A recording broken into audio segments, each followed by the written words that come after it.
Auffälligen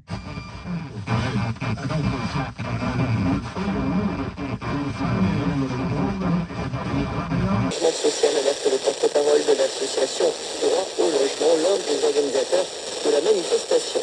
Largement distancé dans les sondages, le parti conservateur britannique de Rishi Sunak se réunit à partir d'aujourd'hui en Congrès à Manchester. Objectif, inverser la vapeur et éviter la défaite lors des prochaines élections. Et puis retour à la fin de ce journal sur l'affaire Pierre Goldman, le procès Goldman, le film de Cédric Kahn, sorti mercredi dernier, revient sur l'histoire de cet homme condamné dans les années 1970 pour meurtre, mais aussi sur son livre Phénomène qu'il a écrit en prison. Logement trop cher, des centaines de personnes étaient réunies hier place du Châtelet à Paris à l'appel de plusieurs associations pour réclamer plus de logements sociaux. Selon elles, plus de 300 000 personnes vivent dans la rue, les demandes de relogement s'entassent et les procédures peuvent prendre des années. C'est aussi reconceptualiser tout cela dans une situation où on ne sent plus. Alors généralement, je ne dis pas minoritaire dans un État démocratique surtout laïque, comme c'est le cas ici en France, je parle pas de la Belgique, parce que nous avons un cas où notre politique, notre Parlement, ne s'appelle pas dans la Chambre de la principe. C'est très grave. C'est nécessaire.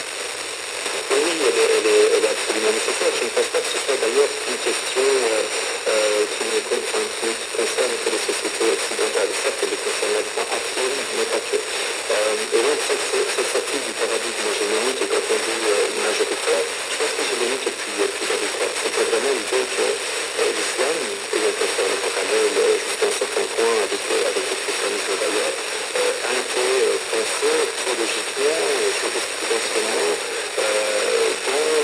dans un état... Ce que vous avez très bien dit, l'arc de la vie, et que c'est ça qui n'est pas raconté. On peut raconter la contraception, l'avortement, la naissance, la PMA, etc., le cancer, mais quand on raconte tout d'un coup... Quand on raconte tout d'un coup, ça donne ce documentaire absolument formidable qui raconte, alors il dure près de 3 heures, l'histoire de patientes, de patients aussi du service de gynécologie de l'hôpital Tenon. Alors ce sont des parcours de procréation, l'épreuve de l'avortement, la transition de genre, vous en parliez il y a un instant. Ils ont été racontés, documentés dans des articles, dans des livres. C'est la première fois qu'on les voit, ou en tout cas qu'on peut les voir comme ça à l'écran, avec... une caméra embarquée, je ne sais pas si l'expression vous convient, jusqu'au plus près de l'opération. Et ça, c'est extrêmement fort. Qu'est-ce qui vous a donné envie de poser votre caméra dans cet hôpital-là, dans ce service-là ? C'est le fait que les pathologies gynécologiques, ou disons la vie gynécologique, impliquent tellement de conséquences. Palestiniens occupés par les militaires et les colons israéliens. À ce sujet, l'homme fort du royaume saoudien choisit ces mots dans un entretien qu'il vient d'accorder à une chaîne américaine.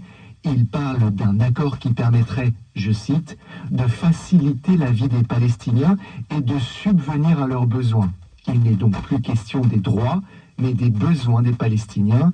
C'est un pas de plus de Riyad en direction de Tel Aviv, sans doute un de moins vers une paix durable entre Israéliens et Palestiniens. Merci Gallagher Fenwick, c'était Géopolitique. À suivre le grand entretien avec Lilian Thuram et Pascal Blanchard. France franceinter.fr présente Le code a changé. Xavier Delaporte. En 1985, la philosophe américaine Donna Haraway écrivait le manifeste Cyborg, texte fondateur de la littérature numérique. Aujourd'hui, elle a 79 ans, c'est une parole rare et elle nous raconte ce qu'elle pense des technologies d'hier à aujourd'hui. Le code a changé. Le podcast de nos révolutions digitales. Abonnez-vous sur franceinter.fr et l'application Radio France. De l'Antarctique au Spitzberg, des Galapagos au Groenland. C'est ce reportage qui a été effectué par deux parents, qui ont réuni quelques enfants sourds, mais des enfants également sans handicap. Elle est extrêmement bien faite. On parle d'elle-même, de la situation de cet enfant qui peut répondre, qui peut participer à la vie de la classe, qui serait le codeur quand il est dans la classe. Non seulement on retransmet toutes les informations que dit le professeur, mais également toute la vie de la classe, c'est-à-dire tout ce que disent les élèves alentour. Donc l'enfant est en pleine inclusion, il a une vie normale dans cette classe. C'est quoi la suite? On a pris un avocat puisqu'on a fait un recours. Un recours parce que ce que prévoit la loi, c'est-à-dire que tout enfant, quel que soit son handicap, a le droit à une scolarité nationale en milieu ordinaire, donc doit pouvoir bénéficier, comme tout autre enfant, des conditions optimales pour pouvoir progresser